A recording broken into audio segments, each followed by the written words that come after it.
Pada zaman dahulu kala, ada seorang petani bernama Toba yang menyendiri di sebuah lembah yang landai dan subur. Petani itu mengerjakan sawah dan ladangnya untuk keperluan hidupnya. Selain mengerjakan ladangnya, kadang-kadang lelaki itu pergi memancing ikan ke sungai yang berada tak jauh dari rumahnya. Setiap kali dia memancing, mudah saja ikan didapatnya, karena di sungai yang sangat jernih itu memang banyak sekali ikan-ikan. Dan hasil ikan pancingannya dia masak untuk dimakan. Pada suatu sore, setelah pulang dari ladang, lelaki itu langsung pergi ke sungai untuk memancing. Tidak beberapa lama, tiba-tiba pancingan itu disambar ikan yang langsung menarik pancingan itu jauh ke tengah sungai. Hati petani itu menjadi gembira, karena dia tahu bahwa ikan yang menyambar pancingannya itu adalah ikan yang sangat besar. Setelah beberapa lama, dia biarkan pancingannya itu ditarik ikan ke sana dan kemari. Barulah pancingan itu ditariknya perlahan-lahan. Ketika pancing itu disentaknya, tampaklah seekor ikan besar banget yang tergantung dan menggelempar-gelempar di pancingannya itu. Dengan cepat, ikan itu ditariknya ke darat supaya tidak lepas. Sambil tersenyum gembira, mata pancingannya dia lepas dari mulut ikan itu. Dia tersenyum sambil membayangkan betapa enaknya nanti daging ikan itu kalau sudah dipanggang. Ketika dia meninggalkan sungai untuk pulang ke rumahnya, hari sudah mulai senja. Setibanya di rumah, lelaki itu langsung membawa ikan besar hasil pancingannya itu ke dapur. Ketika dia hendak menyalakan api untuk memanggang ikan itu, ternyata kayu bakar di dapur rumahnya itu sudah habis. Dia segera keluar untuk mengambil kayu bakar dari bawah kolong rumahnya.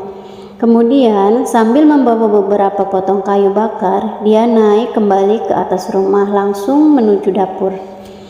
Pada saat lelaki itu tiba di dapur, dia terkejut sekali karena ikan besar itu sudah tidak ada lagi. Tetapi di tempat ikan itu tadi diletakkan tampak terhampar beberapa keping uang emas. Lelaki itu segera membawa keping uang emas itu ke dalam kamar.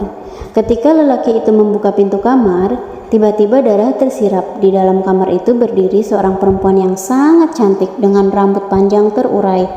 Lelaki itu menjadi sangat terpesona karena wajah perempuan yang berdiri di hadapannya itu luar biasa cantiknya. Karena hari sudah malam, perempuan itu minta agar lampunya dinyalakan. Setelah lelaki itu menyalakan lampu, dia ajak perempuan itu untuk menemaninya ke dapur, karena dia hendak memasak nasi untuk mereka. Sambil menunggu nasi masak, diceritakanlah oleh perempuan itu bahwa dia adalah penjelmaan dari ikan besar yang tadi didapat lelaki itu ketika memancing di sungai. Kemudian dijelaskannya pula bahwa beberapa keping uang emas itu yang terletak di dapur itu adalah penjelmaan sisiknya.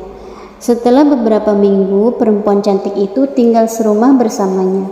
Pada suatu hari, lelaki itu melamar perempuan tersebut untuk jadi istrinya.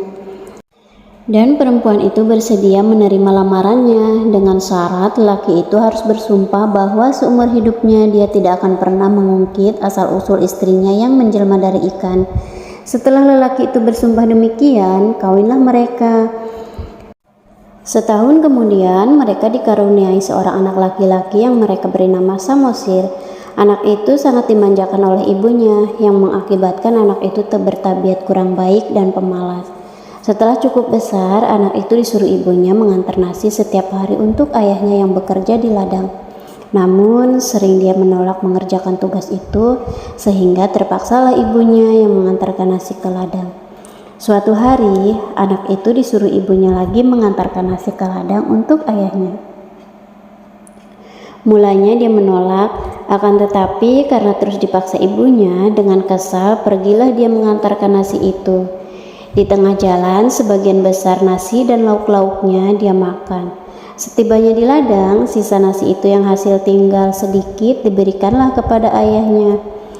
Saat menerimanya, si ayah sudah merasa sangat lapar karena nasinya terlambat sekali diantarkan. Oleh karena itu, maka si ayah jadi sangat marah ketika melihat nasi yang diberikan kepadanya adalah sisa-sisa. Amarahnya pun makin bertambah ketika anaknya mengaku bahwa dialah yang memakan sebagian besar dari nasi itu. Kesabaran si ayah jadi hilang dan dia pukuli anaknya sambil mengatakan, Anak kurang ajar, tidak tahu diuntung, dasar kau keturunan perempuan ikan. Sambil menangis, anak itu pun berlari pulang untuk menemui ibunya di rumah.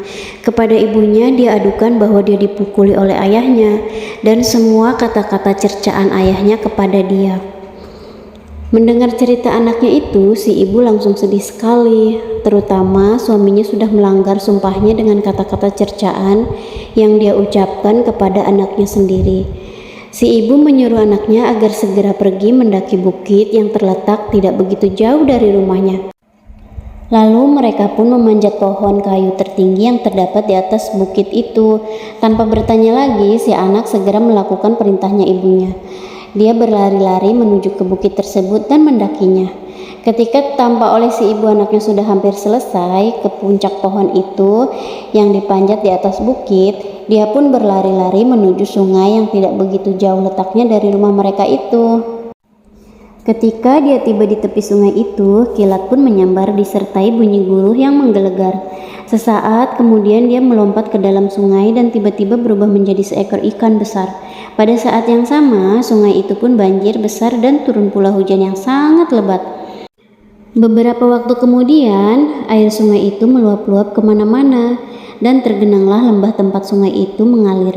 Pak Toba tak bisa menyelamatkan dirinya, ia mati tenggelam oleh genangan air. Lama-kelamaan genangan air itu semakin luas dan berubah menjadi danau yang sangat besar yang di kemudian hari dinamakan orang Danau Toba. Sedang pulau kecil di tengah-tengahnya itu diberi Pulau Simosir.